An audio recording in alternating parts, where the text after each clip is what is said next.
Two families from Orange County living in the same city, only miles apart.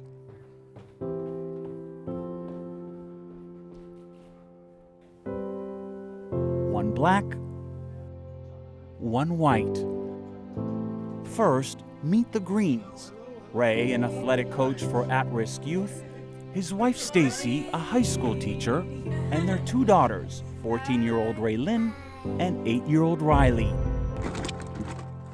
It's breakfast time.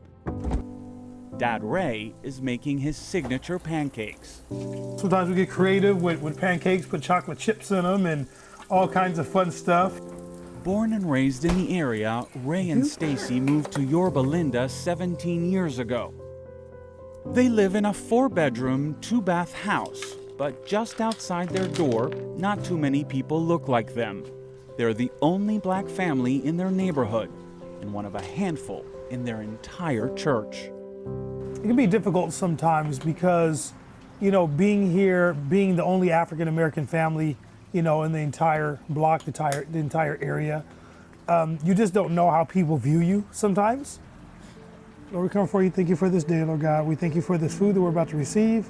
Even before the death of George Floyd, things were tense. My wife doesn't like me to take walks, late by myself, even though I still do it because I feel like I pay to live here. I should have the freedom to walk around my neighborhood. Not only is their neighborhood predominantly white, it's also predominantly red. Of the 200 largest cities and counties in California, Yorba Linda ranks as the most conservative. It's one of the few places in the Golden State where Trump flags fly proudly on lawns and porches. I do have a kind of a greater sense of concern now that the climate has changed in our world. I always felt, a little, I don't want to say out of place, but just different. 2 miles away, Scott Willie and his family are getting ready to start their day. The Willies aren't big on breakfast, so today it's protein shakes with extra peanut butter. Scott is a police officer.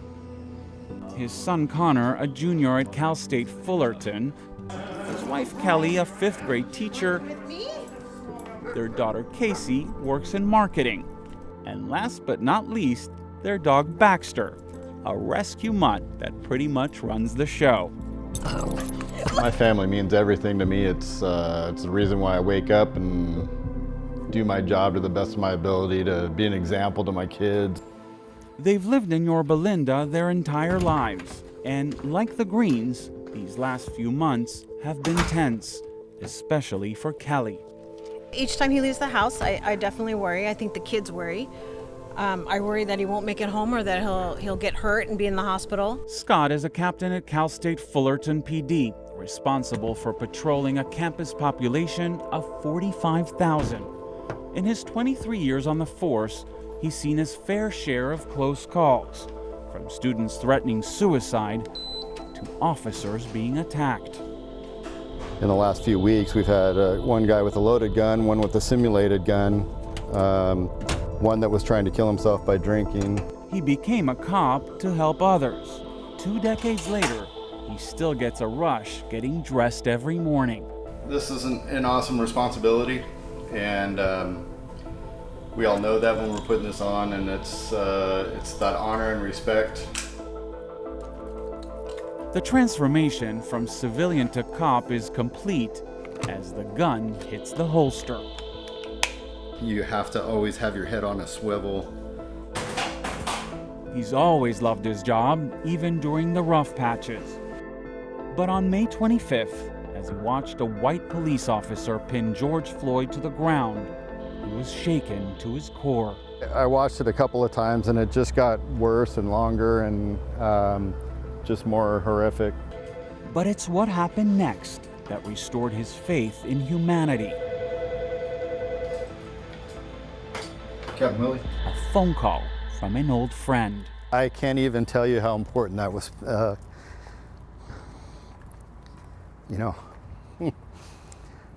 wish he was here to say that, but you know, it's a pretty awesome thing to have somebody like Ray reach out to you on that night and call and check on me and check on our department and ask how we're doing when I should have been doing the same thing.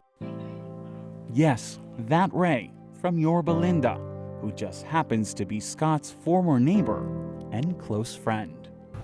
Why did you feel the need to call him? I knew the backlash that was going to come on police officers in general. And I just know that's not fair, because as a black man, I've always lived, you know, with the perspective of, you know what, I don't want you to put all black people in the same pot, right? We're not all the same. Well, police officers, I'm sure they feel the same way. And I know he's a good man. I know he's a good person.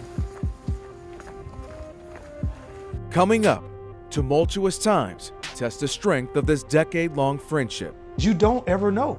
You don't know how they're going to take it. You never know. It can ruin friendships.